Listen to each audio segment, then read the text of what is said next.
Carlos Alcaraz suffered a shock defeat at the US Open, losing in straight sets to Dutchman Botic van der Zandschulp. With this, he has made a shocking exit in the second round itself. It has been one of the most difficult hard-court seasons for the young Spaniard. What's cooking inside the mind of this world number 3, who had a very commanding year right through? What's been the reason to this flip-flop season? Is he battling between what's happening on the court and what's happening inside his head? Carlos Alcaraz's win over Australia's Lee 2 was not as flawless as he would have liked it to be. The 22-year-old managed to drop a set on the way to a win.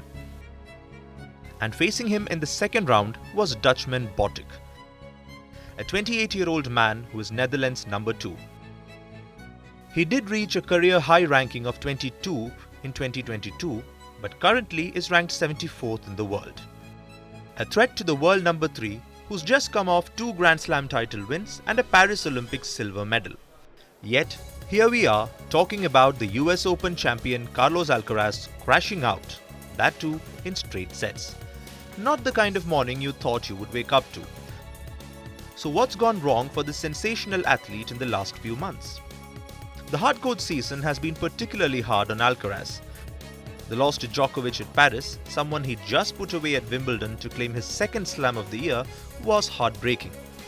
And tennis fans expected the Spaniard to pick himself up from that, dust himself off and get back to business. Regular programming, winning more matches. I'm focused on going to every tournament, thinking about playing great tennis. Doing a good result just to get better in the race. This year, ending the year as number 1 is one of my main goals right now. The biggest blip came at Cincinnati Masters, when Alcaraz lost to Gael Monfils despite leading. And of course, more than what actually went wrong in gameplay, everyone could only talk about this.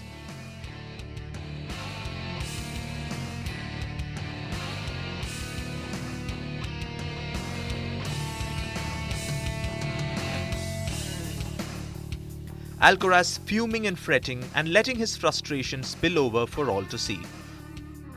Not a sight that Alcaraz or Spanish tennis fans have ever seen. They all grew up on Rafa Nadal, who's never let his temper flare on court. And that was the only hardcourt event that Alcaraz played in the lead up to the US Open. So the run-up was not desirable. Even at the US Open, his start was anything but emphatic. While he was playing the seeding round match against Botic, he was all over the place, missing shots that he would normally put away, making errors on certain plays that he never would. He has come out of a below-par performance to manage to win in the past, but somehow that just did not happen here. Alcaraz kept looking up to his box and his coach Juan Carlos Ferrero, and once even indicated with his finger pointing to his head and shaking it that he was not doing anything right on the day. He was completely out of sorts and he knew it. I don't know what to say right now. I couldn't increase my level. I think my level stayed at the same point all the match, and it wasn't enough to win the match or to give myself the chance. I made a lot of mistakes. When I wanted to come back, it was too late. It's been another tough few weeks for this 22-year-old. And the only thing he should be telling himself is that it's important to embrace the lows with the highs. He did that last year. 2023 was a horrid year for Alcaraz by his own standards.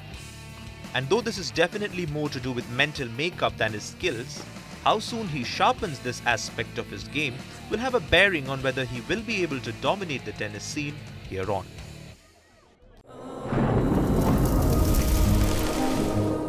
Climate change is on our doorstep. It's time for a revolution to take root. And it starts with 1.4 billion Indians. It starts with one tree for humanity, one tree for Mother Earth, one tree for our future.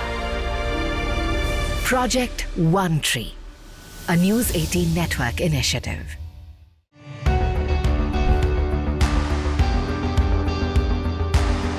Across continents, one powerful news source.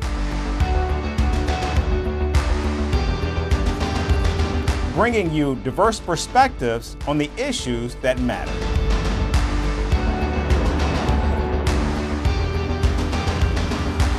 go beyond the boundaries to give you that little extra about every sporting moment.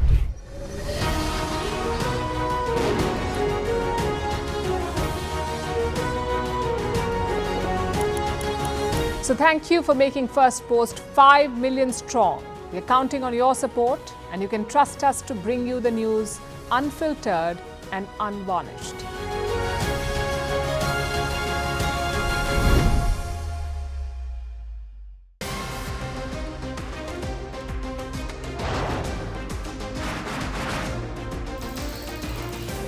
On the show today, the T20 World Cup bandwagon has moved across to the West Indies. What can you expect from this? Hello, I'm Alison Green, coming to you from Durban, South Africa. Today we have a special show. Start with a report on India's shifting nuclear posture. For the first time since India officially became a nuclear power. Hello and welcome to Firstpost America. I'm Aaron Ham, coming to you live from the nation's capital.